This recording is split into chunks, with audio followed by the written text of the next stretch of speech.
have to excuse the background. This is real life, and it was clean up the mess that is the house or film this video. And while filming this video seemed more a higher priority because I have weird priorities.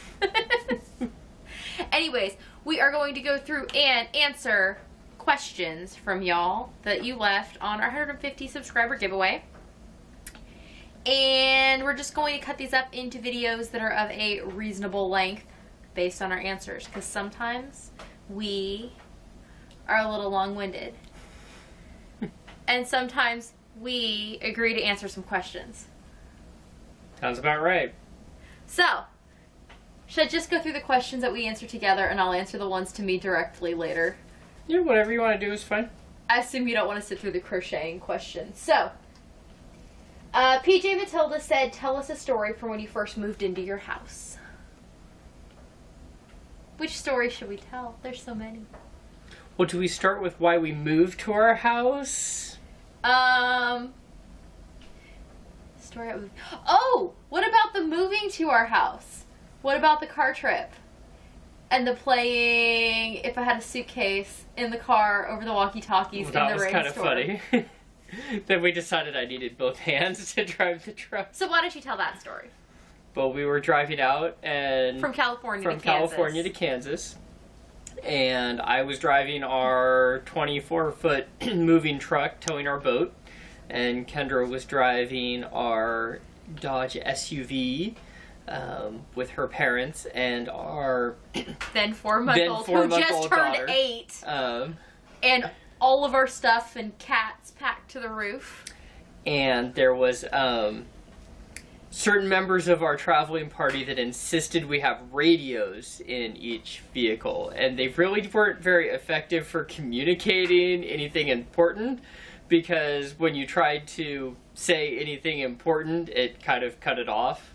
And so we really just used cell phones anytime we needed to talk to each other, because when you're along a major interstate these days, and even 8 years ago, they tend to work still.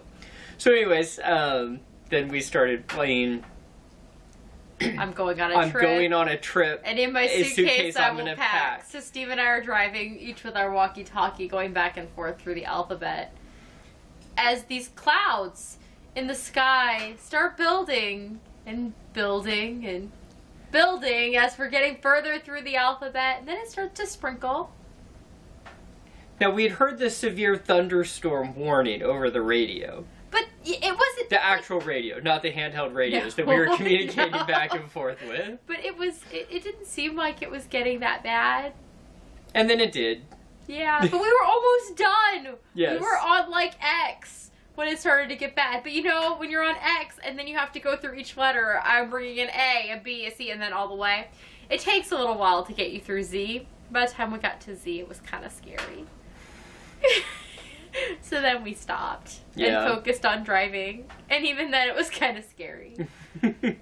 There was so much rain and wind and crazy on the road that, like, you couldn't even stop to, like, pull off. It was more safe to keep driving than it was to try and stop, because no one could see. Well, and all traffic had slowed down. I mean, the semis were driving 10 miles an hour, so you just kind of tucked in behind a semi and kept going. Yeah. But we were trying to get here quickly. So that's our story about moving. That was our story about moving. What's up with the side of your glasses? Oh, there's, that's pipe primer. Oh, nice. Yeah. Okay. There's a story of, well, after we moved into our house, this one time we decided to remodel our kitchen.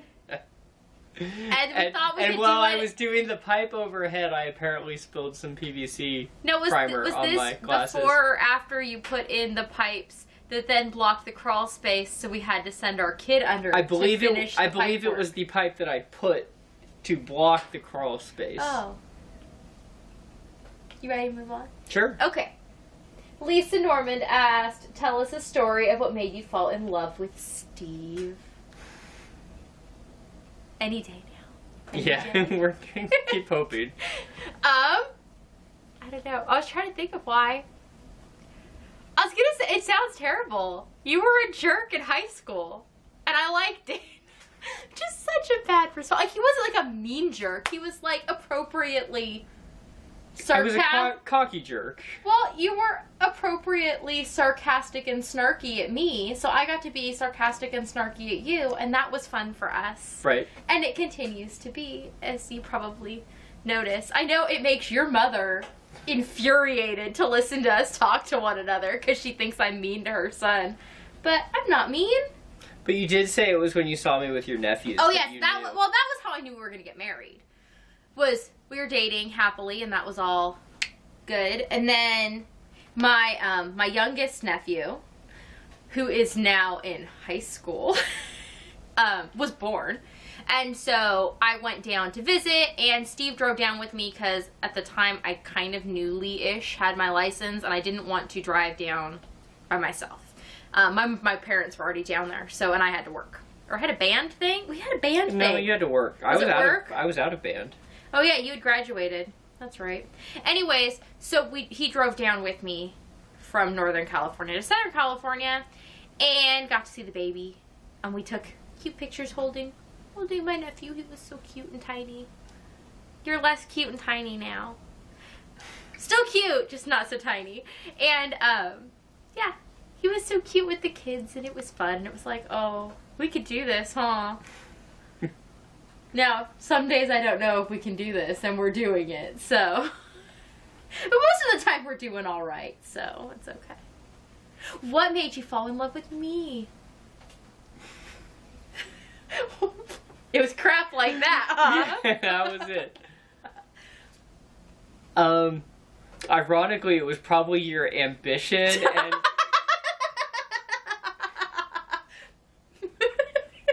And my motivation. Yeah. You know, all the stuff that you gave up on as soon as we got married. Yeah, well.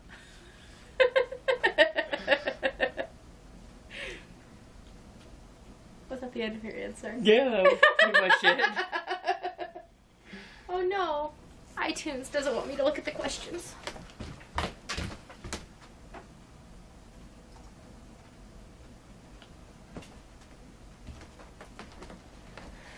Okay. Linda Denton asked, how did you get started making your own things and being, as I would say, farm girl with making of everything fresh? First of all, commenting on the term farm girl. I've heard farm girl, pioneer woman. I think those are the ones that stick out to me, which I think is really interesting. And it clearly is a perspective issue, because I would bet that if you asked most of the people that live around us who are like legit farmers, they think what we do is not farming at all. Now, a lot of them, because when I was working at the cafe I had conversations with lots of them, still find the things we do impressive. It does not fit in with many people's modern farming life. No. It is definitely less farmery and probably more homesteader-y. Though a lot of people assume that to be considered a homesteader, which is like somebody who sustainably provides their own lifestyle, that you have to have animals. There is debate in the homestead community, actually, at the moment. I have found... What? I thought I was finding it amusing.